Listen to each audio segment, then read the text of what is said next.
Good morning all of you. કેમ છો વિદ્યાર્થી મિત્રો? મજામાં ને? આજે આપણે ભણીશું વિષય સામાજિક વિજ્ઞાન, ચેપ્ટર નંબર 9, જેનું નામ છે વન અને વન્યજીવ સંસાધન. તો એ વન અને વન્યજીવ સંસાધન વિશે આપણે સમજ મેળવીશું. સૌ પ્રથમ ટાઇટલ છે વન. વન એટલે કે જંગલ, વન્યજીવ એટલે કે જંગલમાં રહેતા જે જીવો છે ઈ, અને સંસાધન. સંસાધનનો મતલબ શું થાય? આગળનો આપણે 8મો પાઠ ભણી ગયા, કુદરતી સંસાધનો. તો એ સંસાધન એટલે શું? તો સૌપ્રથમ આપણે કહીએ કે સંસાધન એટલે જે વસ્તુ પર માનવી આશ્રિત હોય અથવા તો નિર્ભર હોય, જેનાથી માનવીની જરૂરિયાતો સંતોષાતી હોય અને માનવી પાસે તેનો ઉપયોગ કરવાની શારીરિક અને બૌદ્ધિક ક્ષમતા હોય, તો તેને આપણે કુદરતી સંસાધન તરીકે ઓળખી શકીએ. મિત્રો, વન એટલે કે જંગલ. એ જંગલમાં જે વૃક્ષો છે, બરાબર, એ વૃક્ષો, એના લાકડા છે, એ માનવીની જરૂરિયાતો પૂરી પાડે છે. જેમ કે એના સિવાય માનવી છે એ લાકડા નો ઉપયોગ કેવી રીતે કરે છે? તો બાળવા માટે. તો એક માનવી છે એ લાકડા ઉપર નિર્ભર હોય છે. એના સિવાય પોતાની જે જરૂરિયાતો છે, જેમ કે ખોરાક છે, એ રાંધી શકતો નથી લાકડા વગર. એ જરૂરિયાતો સંતોષાતી હોય. એ ઉપરાંત માનવી છે એનો લાકડાનો ઉપયોગ કરે છે. કેવી રીતે? તો શારીરિક અને બૌદ્ધિક ક્ષમતા દ્વારા. તો મિત્રો, એને આપણે કુદરતી સંસાધન કહીએ છીએ. હવે આપણે પાઠની શરૂઆત કરીશું પ્રસ્તાવના રૂપ. માનવનું અસ્તિત્વ, પ્રગતિ અને વિકાસ સંસાધનોને આભારી છે. હવે માનવીનું એવું અસ્તિત્વ છે, એ માનવીની પ્રગતિ છે, કેટલી પ્રગતિ કરી છે, અને એ માનવીનો વિકાસ થયો છે. એ ત્રણેય બાબતો એ સંસાધનોને આભારી છે. એટલે કે સંસાધનોનો માનવીને આભાર માનવો જોઈએ કે એની પ્રગતિ, એનો વિકાસ એ સંસાધનો થકી જ થયો છે. આદિકાળથી એટલે કે જૂના સમયથી કુદરત પાસેથી વિભિન્ન એવી ચીજો મેળવીને આપણે આપણી જરૂરિયાતોની પૂર્તિ કરતા આવ્યા છીએ. એટલે કે આદિકાળથી એટલે જૂના સમયગાળા દરમિયાનથી જ આપણે પહેલાના સમયથી કુદરત પાસેથી એવી અલગ અલગ ચીજો છે એ મેળવીને આપણે આપણી જરૂરિયાતોની પૂર્તિ કરી છે. એ પૂર્તિ કરતા આવ્યા છીએ આપણે. જેમાં જંગલો છે એ અતિ મહત્વનું સંસાધન ગણાય છે. એમાંથી આપણે કહીએ તો એ જંગલો છે એ અતિ મહત્વનું, ઘણું જ મહત્વનું એવું સંસાધન લેખાય છે અથવા તો ગણાય છે. જંગલોનો સામાન્ય અર્થ એવો થાય છે વૃક્ષો, ઝાંખરા કે ઘાસનો એવો સમુચય. કુદરતી વનસ્પતિમાં એ જ વનસ્પતિને સમાવી શકાય. એટલે આપણે કહીએ કે કુદરતી વનસ્પતિ છે એમાં એ જ વનસ્પતિને સમાવી શકાય. ઘાસ, ઝાંખરા, વૃક્ષો જેનો ઉછેર માનવની સહાય વિના કુદરતી રીતે થયો હોય, તેને અક્ષત વનસ્પતિ કહેવામાં આવે છે. એટલે કે આપણે કહીએ કે માનવની સહાય વિના, એટલે કે માનવી છે એ એમાં મહેનત નથી કરતો. જેમ કે વૃક્ષો છે એ કુદરતની રીતે આપમેળે મોટા થાય છે, ઝાંખરા છે એ આપમેળે ઉગે છે, અને ઘાસ છે એ પણ કુદરતી રીતે ઉગે છે. કોઈ ઘાસને માણસ વાવતો નથી. એટલે કે માનવની એમાં સહાય નથી હોતી એ કરવામાં. એટલે આપણે કહીએ કે એ જે ઉગે છે વનસ્પતિ, એ આપણે કહીએ તો એ માનવીની સહાય વિના એ કુદરતી રીતે થાય છે. હવે એ વનસ્પતિને આપણે કેવી વનસ્પતિ કહીએ છીએ? અક્ષત વનસ્પતિ. ભારતમાં આ પ્રકારની વનસ્પતિ છે હવે માત્ર હિમાલય, સુંદરવન અને થરના રણના દુર્ગમ એવા વિસ્તારોમાં જોવા મળે છે. હવે આપણે કહીએ કે અક્ષત વનસ્પતિ છે એ કયા ભારતના કયા એરિયામાં જોવા મળે છે, વિસ્તારોમાં? તો હિમાલય, સુંદરવન અને થરના એવા રણ છે એ એવા દુર્ગમ વિસ્તારોમાં જોવા મળે છે. હવે જોઈએ આગળ જંગલોનું વર્ગીકરણ. આ વર્ગીકરણ જુદી જુદી દ્રષ્ટિએ કરવામાં આવે છે, અલગ અલગ દ્રષ્ટિએ. આબોહવાના આધારે જંગલોના પ્રકારો તમે ધોરણ 9માં શીખી ગયા છો ને? આબોહવાના આધારે જંગલના પ્રકારો ધોરણ 9માં તમે શીખી ગયા. તો હવે અહીં આપણે વહીવટી તથા માલિકી અને વ્યવસ્થાપનની દ્રષ્ટિએ પડતા જંગલોના પ્રકારો વિશે સમજૂતી મેળવીશું. સૌ પ્રથમ જોઈએ વહીવટી દ્રષ્ટિએ જંગલોના પ્રકાર. તો વહીવટી દ્રષ્ટિએ જંગલોના 3 પ્રકાર પડે છે. એક છે અનામત જંગલ, બીજું છે સંરક્ષિત જંગલ અને ત્રીજું છે અવર્ગીકૃત જંગલ. હવે અનામત જંગલમાં કઈ બાબતોનો સમાવેશ થાય છે? તો આ પ્રકારના જંગલો છે જેમાં સીધા સરકારી તંત્રના નિયંત્રણમાં હોય છે. હવે આપણે કહીએ કે જે અનામત જંગલો છે એ સીધો એનો સંપર્ક ક્યાં હોય છે? સરકારી તંત્રના નિયંત્રણમાં હોય છે. જેમ કે આપણે કહીએ કે એમાં લાકડા કાપવા હોય, લાકડા વીણવા હોય તથા પશુઓને ચરાવવું હોય, પશુ એમાં ચરે એ માટેનો પ્રવેશ કરવાની સખત મનાઈ હોય છે. શેમાં? અનામત જંગલોમાં. હવે એનો સંપર્ક ક્યાં હોય છે? સીધો સરકારી તંત્ર વિસ્તારમાં. હવે જોઈએ બીજું સંરક્ષિત જંગલ. સંરક્ષિત જંગલ આ પ્રકારના જંગલોની દેખભાળ સરકારી તંત્ર દ્વારા કરાય છે. હવે એ દેખભાળ છે એ સંરક્ષિત જંગલોની સરકાર તંત્ર દ્વારા કરાય છે, પરંતુ વૃક્ષોને હાનિ પહોંચાડ્યા સિવાય, એટલે કે વૃક્ષોને નુકસાન પહોંચાડ્યા સિવાય લાકડા વીણવાની અને પશુઓને ચરાવવાની જે સ્થાનિક લોકોને છૂટ મળી છે. એટલે કે તે વિસ્તારમાં જે લોકો રહેતા હોય, જે લોકો સ્થાનિક હોય, તે જગ્યાએ એ વસતા હોય, તો એવા વિસ્તારમાં એ વૃક્ષો છે એને નુકસાન પહોંચાડ્યા વિના, એટલે વૃક્ષોને નુકસાન પહોંચાડ્યા સિવાય લાકડા વીણવા અને પશુઓને ચરાવવા એ એમને અધિકાર હોય છે સ્થાનિક લોકોને. એટલે કે એવી છૂટછાટ મળી છે એમને કે એઓ પશુઓને ચરાવી શકે અને લાકડા પણ વીણી શકે, પરંતુ એની શરત કે વૃક્ષોને નુકસાન પહોંચાડવું નહીં. હવે ત્રીજું છે અવર્ગીકૃત જંગલ. આ પ્રકારના જંગલોનું વર્ગીકરણ છે હજુ સુધી થયું નથી. હવે એ પ્રકારના જે જંગલો છે અવર્ગીકૃત જંગલો, એનું વર્ગીકરણ હજી નથી થયું, પરંતુ અહીં વૃક્ષોના કાપવા તથા પશુ ચરાણ પર કોઈ પ્રતિબંધ નથી. એટલે આપણે કહીએ કે જંગલોનું વર્ગીકરણ નથી થયું, પણ એટલી છૂટછાટ મળી છે કે વૃક્ષોને કાપી શકો છો એ જંગલોમાં અને પશુઓને ચરાવી પણ શકો છો, એટલે એના ઉપર કોઈ પ્રતિબંધ આપવામાં આવ્યો નથી. હવે જોઈએ માલિકી, વહીવટ અને વ્યવસ્થાપન દ્રષ્ટિએ જંગલોના પ્રકાર. ભારતના જંગલોને માલિકી, વહીવટી અને વ્યવસ્થાપન દ્રષ્ટિએ નીચે મુજબ 3 ભાગમાં વહેંચવામાં આવ્યા છે. જેમ કે રાજ્ય માલિકીનું જંગલ, સામુદાયિક વન અને ખાનગી જંગલ. તો એમાંનું પહેલું જોઈએ રાજ્ય માલિકીનું જંગલ. આ પ્રકારના જંગલો ઉપર નિયંત્રણ રાજ્ય કે કેન્દ્ર સરકારનું હોય છે. હવે આ રાજ્ય માલિકીનું જંગલ છે એ જંગલોનું પર નિયંત્રણ કોનું હોય છે? કોણ દેખરેખ રાખે છે? તો રાજ્ય કે કેન્દ્ર સરકારનું હોય છે એના ઉપરનું નિયંત્રણ. દેશના મોટા ભાગના જંગલ વિસ્તારો આ પ્રકારમાં આવે છે. હવે આપણે કહીએ કે દેશના મોટા ભાગના જે જંગલ વિસ્તારો છે એ આ પ્રકારમાં આવે છે, એટલે કે રાજ્ય માલિકીના જંગલોમાં આવે છે. પછી છે બીજું સામુદાયિક વન, એટલે કે સામુદાયિક જંગલ. આ પ્રકારના જંગલો ઉપર સ્થાનિક સ્વરાજ્યની સંસ્થાઓ નું નિયંત્રણ હોય છે. એટલે સામુદાયિક વન એટલે કે સામુદાયિક જંગલ, એના ઉપરનું સ્થાનિક સ્વરાજ્યની સંસ્થાઓનું નિયંત્રણ હોય છે. હવે એ સ્થાનિક સ્વરાજ્યની સંસ્થામાં કઈ કઈ સંસ્થાઓ આવે?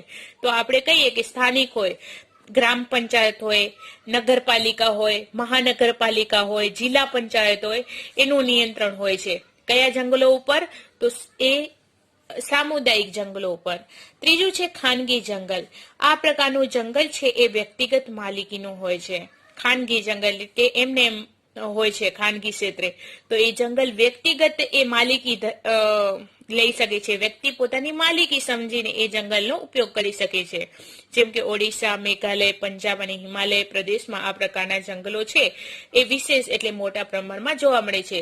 જો કે આ પ્રકારના ઘણા ખરા જંગલો છે એ ક્ષત વિક્ષત અવસ્થામાં તો કેટલાક ઉજ્જવળ અવસ્થામાં છે. એટલે આપણે કહીએ કે એ જે એરિયામાં એ વિસ્તારોમાં છે ઓડિશા, મેઘાલય, હિમાચલ પ્રદેશ છે એમાં વિશેષ જોવા મળે છે, પરંતુ એ પ્રકારના એવા ઘણા ખરા જંગલો છે જે વિનાશના આરે છે અને સારી અવસ્થામાં પણ છે, તો કેટલાક ઉજ્જવળ અવસ્થામાં આવી ગયા છે. આપણે કહીએ કે ક્ષત વિનાશકારી, એનું આપણે કહીએ કે સાવ નીચે સ્તરે એ જંગલોનું વિનાશ પણ થઈ ગયું છે. જેમ એની અવસ્થા છે એ અસ્તવ્યસ્ત, વિક્ષત અને ક્ષત પ્રમાણમાં છે, અને કેટલાક ઉજ્જવળ છે એ ઉજ્જવળ અવસ્થામાં પણ આવી ગયા છે. હવે જોઈએ નિર્વનીકરણ, એટલે એનો મતલબ થાય છે જંગલનું વિનાશ. તો એને આપણે સમજૂતી મેળવીએ. નિર્વનીકરણ એટલે જંગલોનું નષ્ટ થવું, એટલે કે વિનાશ થવો. નિર્વનીકરણનો મતલબ શું થાય? નિર્વનીકરણનો મતલબ થાય છે જંગલોનું નષ્ટ થઈ જવું. અત્યંત ઊંચા દરે થતું નિર્વનીકરણ આપણા દેશની નહીં પણ સમગ્ર વિશ્વની મુખ્ય સમસ્યા પૈકીની એક સમસ્યા છે. હવે આપણે કહીએ કે નિર્વનીકરણ છે એ આપણા ખાલી દેશની વાત નથી, પણ આખા વિશ્વની એ મુખ્ય સમસ્યા કહીએ તો એ પૈકીની એક મુખ્ય સમસ્યા છે એ નિર્વનીકરણ એટલે કે જંગલોનો વિનાશ છે. માનવીની વિકાસ યાત્રાનું પરિણામ તેને ગણી શકાય. એટલે કે આપણે કહીએ કે જંગલોનો વિનાશ છે એ માનવીની વિકાસ યાત્રાનું પરિણામ ગણી શકીએ.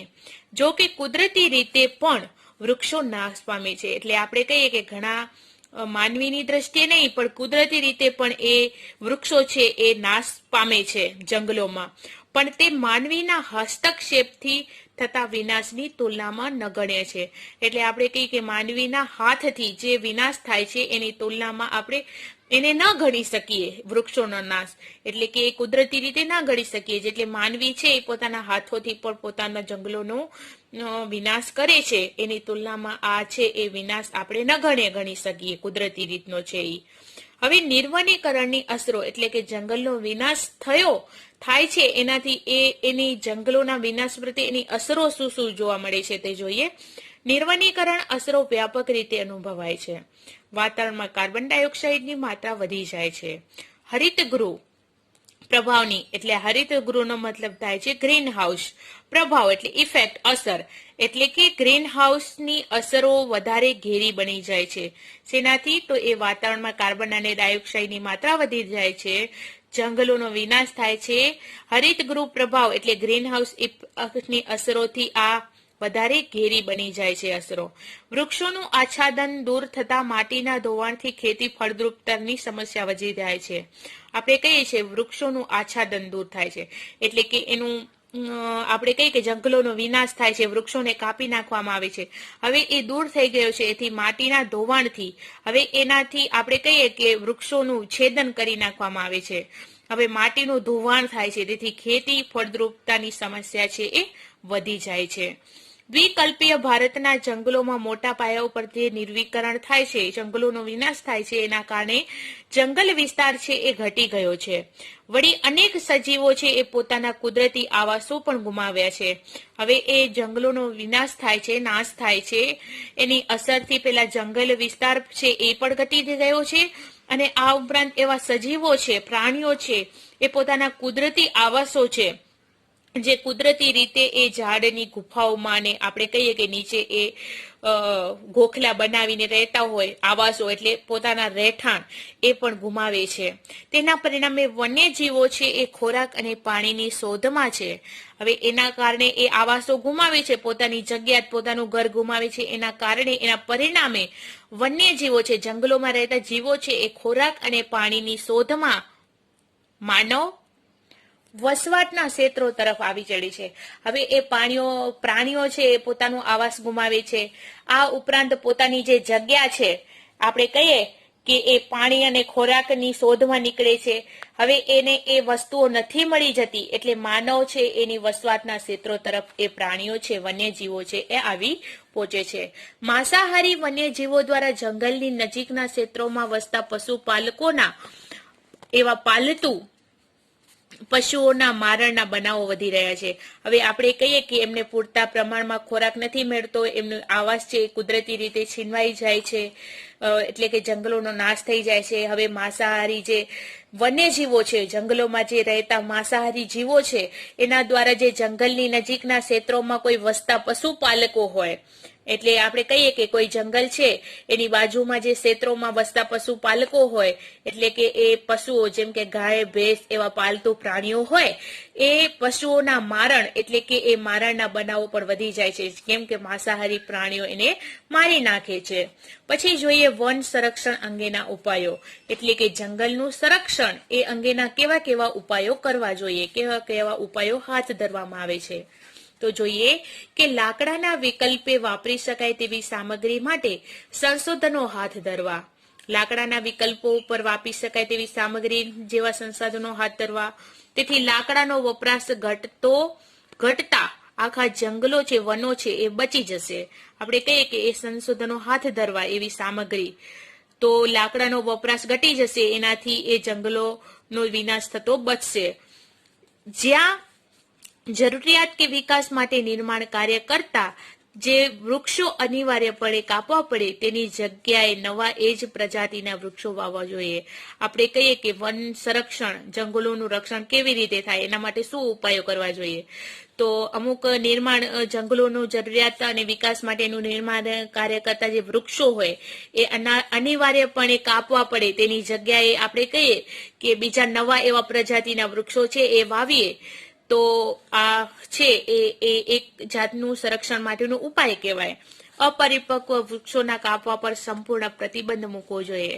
જે અપરિપક્વ, જે એ મોટા વૃક્ષો નથી થયા છતાંય એ કાપી લે છે, તો એ વૃક્ષો કાપવા પર સંપૂર્ણ પ્રતિબંધ મૂકવો જોઈએ, જેથી વૃક્ષો એ કાપે નહીં લોકો.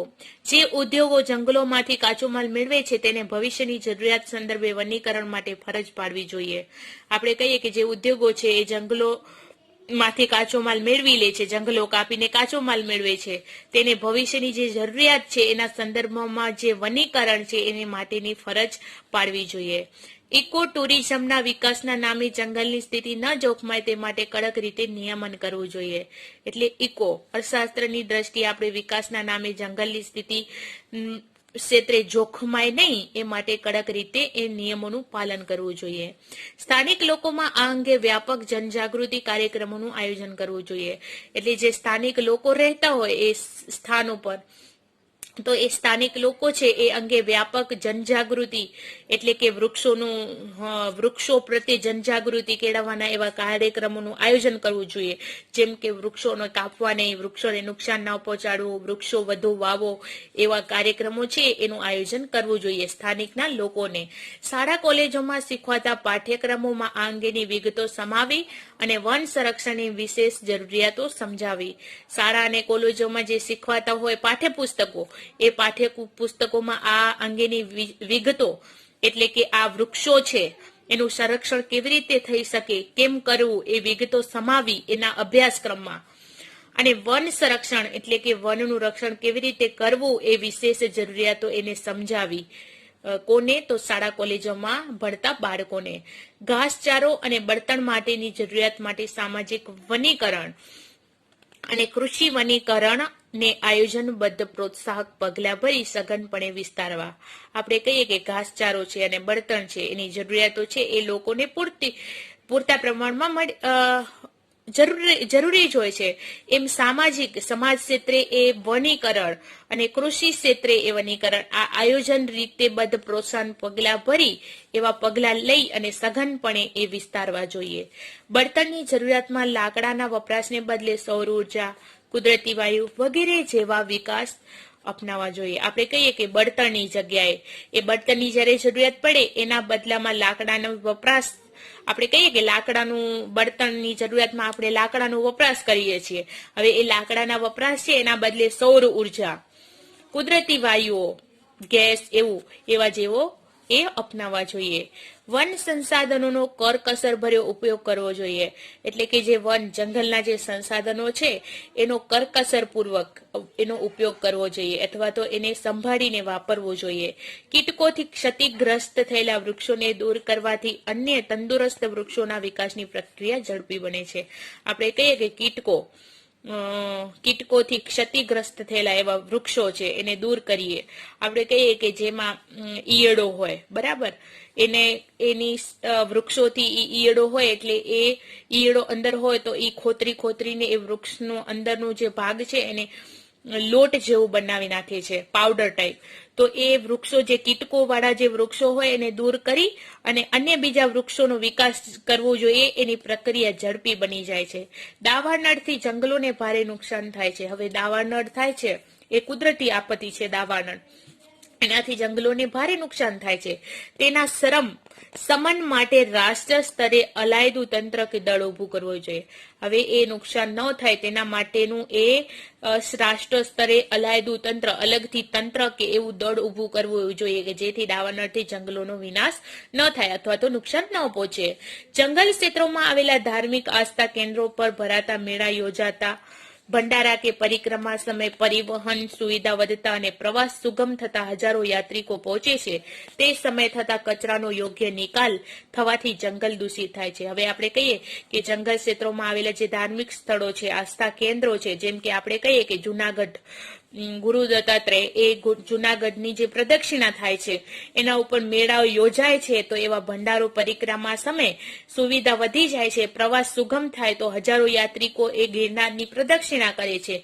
તે સમયે જે કચરો કરે છે એનો યોગ્ય રીતે નિકાલ કરીને એ જંગલ દૂષિત થાય છે. હવે આપણે કહીએ કે જંગલ એ કચરો છે એનો નિકાલ કરવો જોઈએ, નહીતર એ કચરાથી આખું જંગલ છે એ કેવું થઈ જાય છે? દૂષિત થઈ જાય છે. પશુ ચરાણ માટે અલાયદા વિસ્તારો રાખવા જોઈએ. એટલે આપણે કહીએ કે પશુઓને ચારવા માટે અલગથી એવા વિસ્તારો અલગ એના માટે રાખવા જોઈએ. તો આ બધા પોઈન્ટ છે એ જંગલના સંરક્ષણ માટેના એવા આપણે ઉપાયો હાથ ધરી શકીએ. હવે સમજ મેળવીશું વૈવિધ્યસભર એવો વન્યજીવ. ભારતમાં આબોહવા અને ભૂપૃષ્ઠની દ્રષ્ટિએ જોઈએ તો ઘણી અલગતા એટલે કે વિવિધતા જોવા મળી છે. આ ભૌગોલિક વૈવિધ્યના કારણે છે એ જીવજંતુઓ, પશુ પક્ષીઓ અને વનસ્પતિમાં પણ ઘણી વિવિધતાઓ, અલગતાઓ જોવા મળી છે. વિશ્વમાં પશુ પક્ષીઓની લગભગ 15 લાખ જેટલી પ્રજાતિઓ છે. વિશ્વમાં કેટલી પશુ પક્ષીઓની કેટલી જાતિઓ પ્રજાતિઓ છે? 15 લાખ. તેમાંથી ભારતમાં કેટલી પ્રજાતિ જોવા મળે છે? 81,251. જૈવ વિવિધતાની દ્રષ્ટિએ આપણે જોઈએ તો ભારત છે એ આખા વિશ્વમાં 12મા સ્થાન ઉપર છે. હવે ભારતમાં એશિયા, યુરોપ અને આફ્રિકા આ ત્રણે દેશો છે એના ત્રણેય પ્રકારના વન્યજીવો જોવા મળે છે. હવે એ એશિયાના પ્રાણીઓ, યુરોપના પ્રાણીઓ, બરાબર, આપણે કહીએ કે એ પ્રાણીઓ સિવાય પક્ષીઓ પણ એશિયાના, યુરોપના અને આફ્રિકાના એ જાતિઓના આ ભારત દેશમાં પણ વન્યજીવો જોવા મળે છે. આફ્રિકાની ઝરખ, ચિંકારા, યુરોપીય વરુ, જંગલી બકરીઓ અને કાશ્મીરી મૃગ, દક્ષિણ પૂર્વ એશિયાના હાથી, ગીબન, આપણે કહીએ કે વાંદરાની એક જાત છે ગીબન, વગેરે જોવા મળે છે. હવે આપણે કહીએ કે આફ્રિકાના કયા કયા છે એવા પ્રાણીઓ, બરાબર? તો ઝરખ, ચિંકારા, યુરોપીય વરુ, જંગલી બકરીઓ અને કાશ્મીરી મૃગ. હવે દક્ષિણ એશિયાના કયા કયા પ્રાણીઓ છે? તો હાથી છે, પછી ગીબન એટલે કે વાંદરાની એક જાત, એ વગેરે જોવા મળે છે. ભારતના જૈવ વૈવિધ્યમાં કાળા રંગના રીંછ. હવે જે વિવિધતામાં આપણે કહીએ કે ભારતના પ્રાણીઓમાં વિવિધતાની દ્રષ્ટિએ કાળા રંગના રીંછ જોવા મળે છે, એક સિંગી એવો ભારતીય ગેંડો જોવા મળે છે, હરણ, વિવિધ પ્રકારના સાપ, મુખ્ય પક્ષીઓમાં મોર, ઘોરાડ, બાજ, કલકલિયો, સુરખાબ અને સારસ જોવા મળે છે. હવે આપણે કહીએ કે ભારતના વૈવિધ્યમાં આપણે કહીએ કે વિવિધતામાં, અલગતામાં શું હોય છે અલગ રીતે?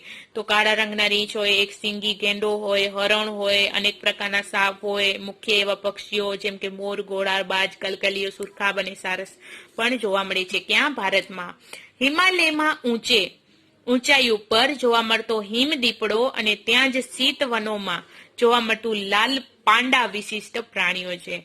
હવે આપણે કહીએ કે હિમાલયમાં ઊંચે શું જોવા મળે છે?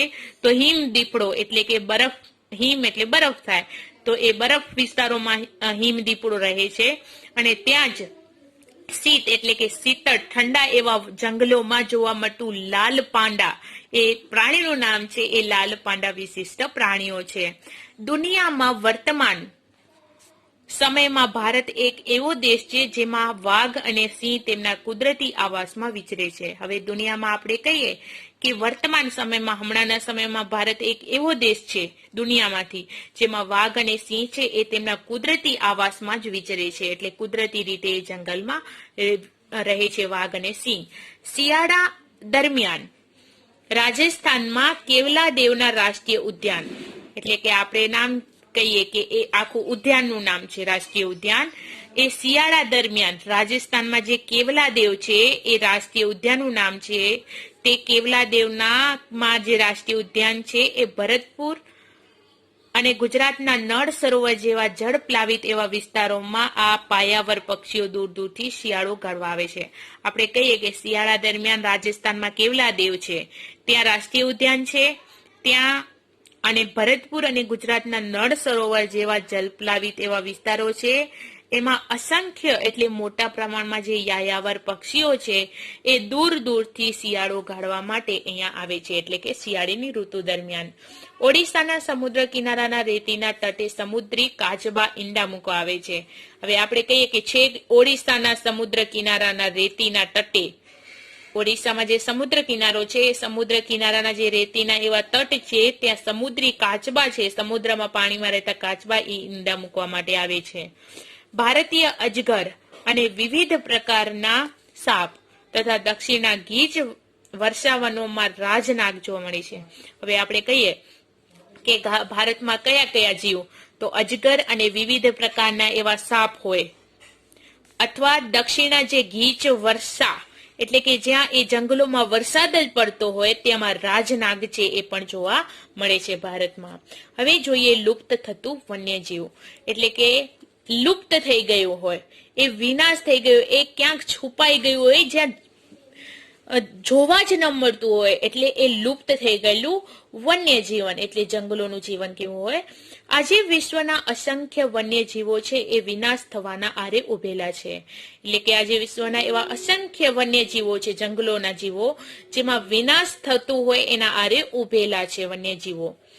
ગત સદીની શરૂઆતમાં વાઘ સમગ્ર ભારતમાં જોવા મળતા હતા. હવે એ ગત સદીની શરૂઆતમાં જે એ સદીની શરૂઆત થઈ એમાં વાઘ સમગ્ર ભારતમાં જોવા મળતા હતા. તે સમયગાળામાં ગુજરાતમાં ઈડર, અંબાજી, પંચમહાલ અને ડાંગના જંગલોમાં વાઘ જોવા મળતા. હવે આપણે કહીએ કે સમગ્ર ભારતમાં એ સમયગાળા દરમિયાન એ ગુજરાતમાં ઈડરમાં, અંબાજીમાં, પંચમહાલ અને ડાંગના એવા જંગલો છે એમાં વાઘ જોવા મળતા હતા. આજે ગુજરાતના જંગલોમાંથી વાઘ સંપૂર્ણપણે નષ્ટ પણ થઈ ગયા છે. હવે પહેલા એ ગુજરાતના જે અંબાજી, પંચમહાલ, ડાંગ એવા જંગલો છે એમાં વાઘ જોવા મળતા હતા, જ્યારે હવે એ ગુજરાતના જંગલો છે એમાંથી વાઘ સંપૂર્ણપણે નષ્ટ થઈ ગયા છે, ક્યાંય પણ દેખાતા નથી, જોવા જ નથી મળતા. ભારતના જંગલોમાંથી ચિત્તો પણ નષ્ટ થઈ ગયો છે. હવે ભારતના જંગલોમાં પહેલા ચિત્તો હતો, જ્યારે હવે ક્યાંય પણ દેખાતો નથી. હવે આપણે કહીએ કે ચિત્તો છે એ પૂરેપૂરો નષ્ટ થઈ ગયો છે. અગાઉ ભારતના જંગલોમાં સહજ જોવા મળતી અનેક પક્ષીઓની જાતિઓ હવે ભાગ્યે જ નજરે પડે છે.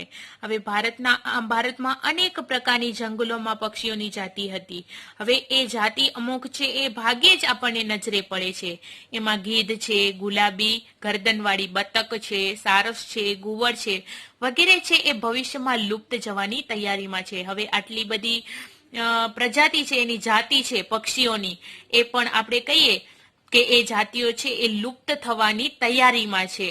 પૂર્વોત્તરના અરુણાચલ પ્રદેશમાં એક સમયે વ્યાપક પ્રમાણમાં જોવા મળતા મોટા ચિલોત્રા આજે સરળતાથી જોવા મળતો નથી. હવે પૂર્વોત્તરના જે અરુણાચલ પ્રદેશ છે એ પ્રદેશમાં એક સમયે મોટા પ્રમાણમાં જોવા મળતો હતો, મોટા ચિલોત્રા એવા જોવા મળતા હતા, એ આજે સરળતાથી જોવા મળતા પણ નથી. નદીઓના મીઠા પાણીમાં જોવા મળતા ઘડિયાળ એટલે કે મગરની પ્રજાતિ છે, ઘડિયાળ મગરનું નામ છે, પ્રજાતિ છે, એક જાતિ છે, અને ઘંઘે ડોલ્ફિનના અસ્તિત્વ પર આજે ભારે સંકટ છે.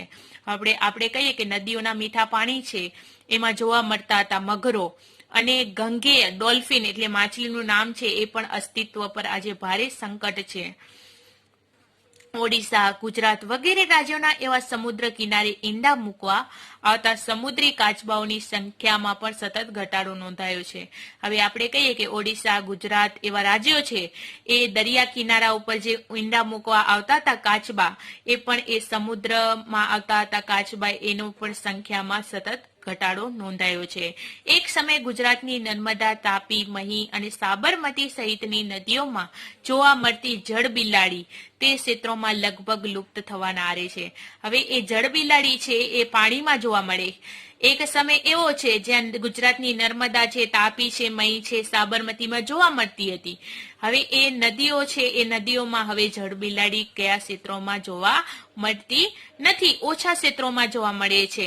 હવે એ લુપ્ત થવાના આરે છે, જોવા મળે છે, પણ હવે એનો આપણે કહીએ કે એ ક્યાંય ઓચિંતી ગુપચુપ થઈ જશે, એટલે કે એ આપણને બરાબર રીતે પણ ક્યાંય પણ જોવા મળશે નહીં, લુપ્ત એટલે કે છુપાઈ જશે. આ સ્થિતિ અંગે આપણે ગંભીરતાથી વિચારવાનો સમય પાકી ગયો છે. હવે આ સ્થિતિ એવી છે જે આપણે ગંભીરતાથી વિચારીએ એવો સમય પણ હવે પાકી ગયો છે. હવે જોઈએ વન્યજીવોના વિનાશના કારણો, એટલે કે જંગલોના જે જીવો છે એનો વિનાશ છે, એ વિનાશના કારણો કયા છે, તો એની આપણે સમજ જોઈએ.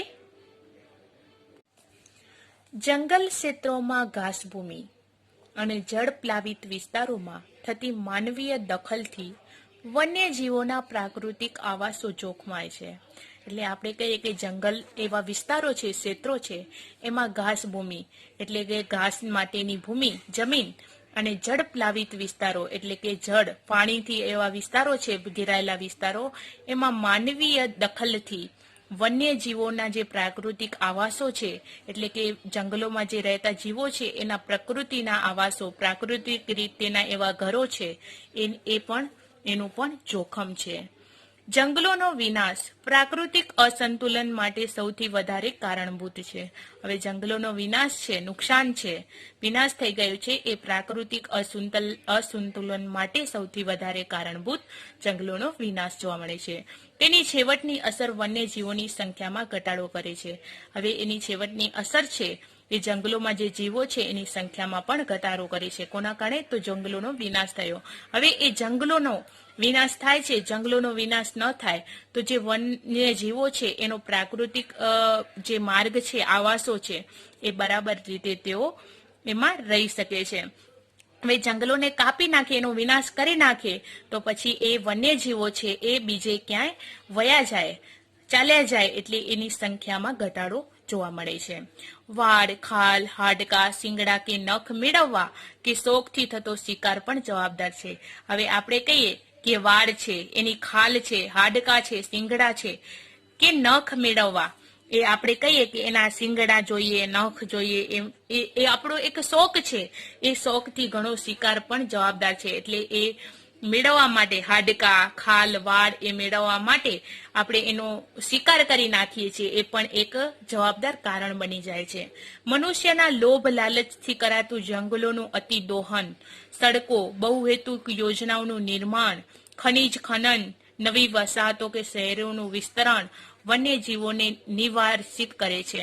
આપણે કહીએ કે મનુષ્યના લોભ લાલચ થી કરાતું જંગલોનું દોહન, એટલે મનુષ્ય એવું લોભ કરે, એને લાલચ હોય એટલે એ વૃક્ષોને કાપી નાખે, એને દોહન કરી નાખે, સડકો બનાવે, અથવા તો બહુહેતુક યોજનાઓ હોય, બહુહેતુક યોજનાઓમાં પાણી માટેના મોટા મોટા આપણે કહીએ કે એનું નિર્માણ કરે, એ પાણી સંગ્રહવા માટેનું, તો એવી યોજનાઓનું નિર્માણ કરવામાં આવ્યું હોય. પછી ખનીજોનું ખનન એટલે કે ખનીજનું ખોદકામ કરે, નવી વસાહતો એ નવા શહેરોનું વિસ્તરણ કરે, એટલે કે શહેરોમાં એ મકાનો બાંધવા માટેનો વિસ્તાર વધારી નાખે. તો આપણે કહીએ કે એ બધું છે એના કારણે એ વૃક્ષો છે એને કાપી દેવામાં આવે છે. આનાથી વન્યજીવો, જંગલોના જીવોનું નિર્વાસિત એવું સ્થાન છે એ જપ્ત કરી લેવામાં આવે છે. શોખ સંતોષવા માટે થતા શિકાર, હવે એ માણસો છે એ પોતાનું શોખ હોય છે એવો શિકાર કરવા માટેનો, તો એ પોતાનો શોખ સંતોષાય એના માટેનો શિકાર કરે છે. તો એ એક આપણે કહીએ કે એક કારણ બની જાય છે. એ શોખ મનુષ્ય છે, માનવી છે, એ પોતાને સંતોષ મળે એ શોખ ખાતર પ્રાણીઓનો શિકાર કરી નાખે છે. તો એક પ્રકારનું વન્યજીવોનું વિનાશનું કારણ બની જાય છે. ઘાસચારો, બળતણ કે પશુ ચરાણ માટે જંગલો પર દબાણ વધી રહ્યું છે. હવે આપણે કહીએ કે ઘાસચારો છે, બળતણ છે, અથવા તો પશુઓને ચરાવવા માટેના જંગલો છે, એના ઉપર ઘણું બધું દબાણ પણ વધી જાય છે.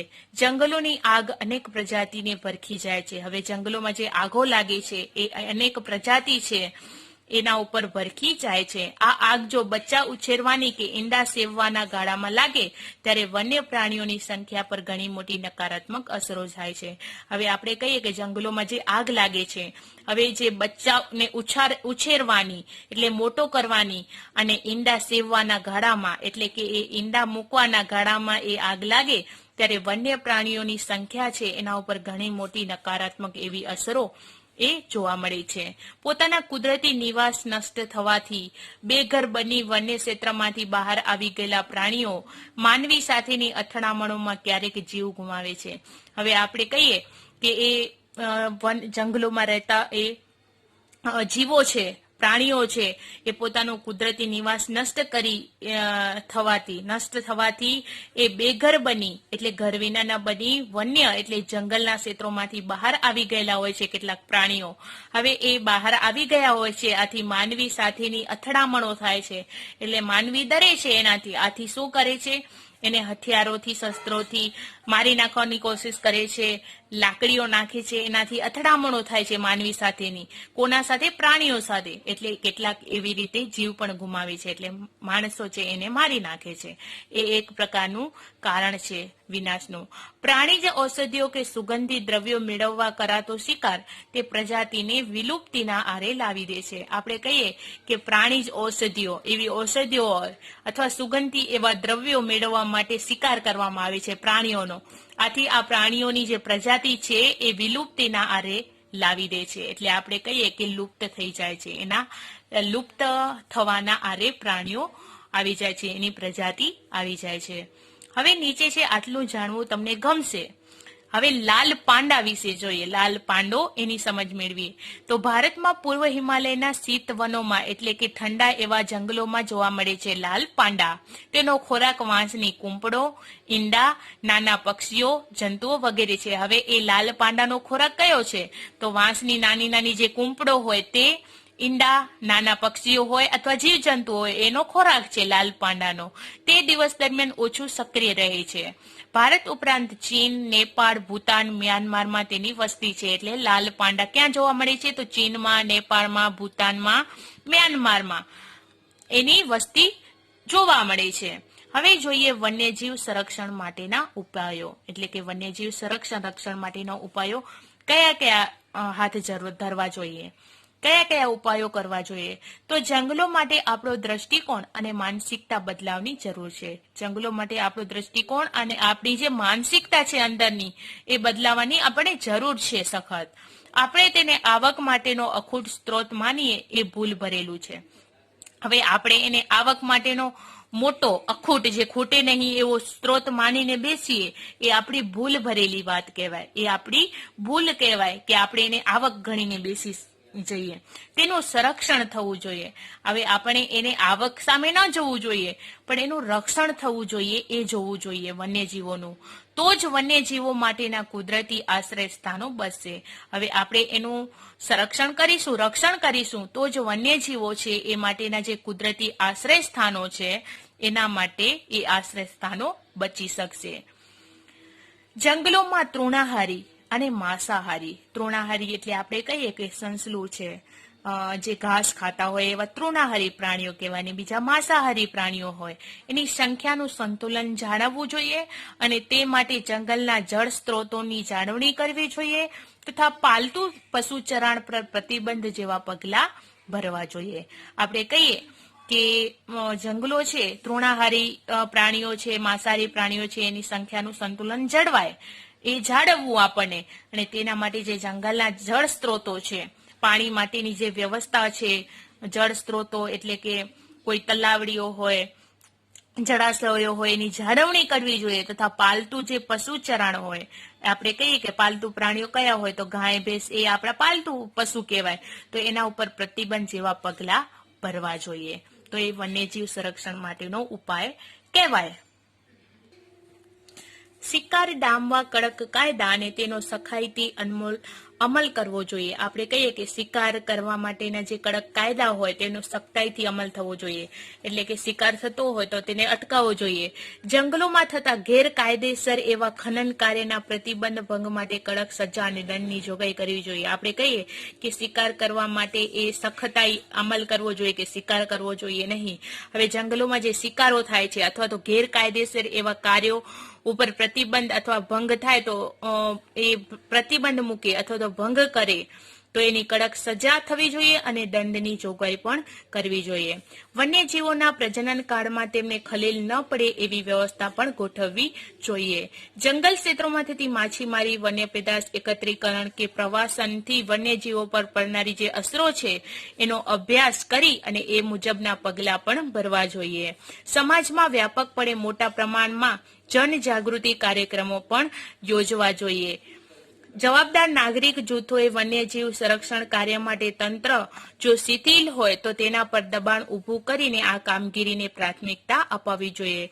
એટલે કે આપણે કરીએ કે વન્યજીવન ક્ષેત્રે જે વિનાશ થતો હોય તો એના આવા ઉપાયો કરવાથી એનું સંરક્ષણ જળવાઈ રહેશે અને આપણે કહીએ કે એ વન્યજીવોનું રક્ષણ થઈ શકશે અને વિનાશ થતું અટકશે. હવે આટલું તમને જાણવું ગમશે. જળચર ગંગે ડોલ્ફિન એટલે કે નદીઓની ડોલ્ફિન માછલી છે એના વિશે તમે અહીંયા વાંચજો, એટલે કે તમને અલગ નવું જાણવા મળશે. તો અહીંયા પાઠની આપણે સમજ પૂરી કરીએ છીએ અને આગળની સમજ આપણે આગળના વિડીયોમાં મેળવીશું. Thank you.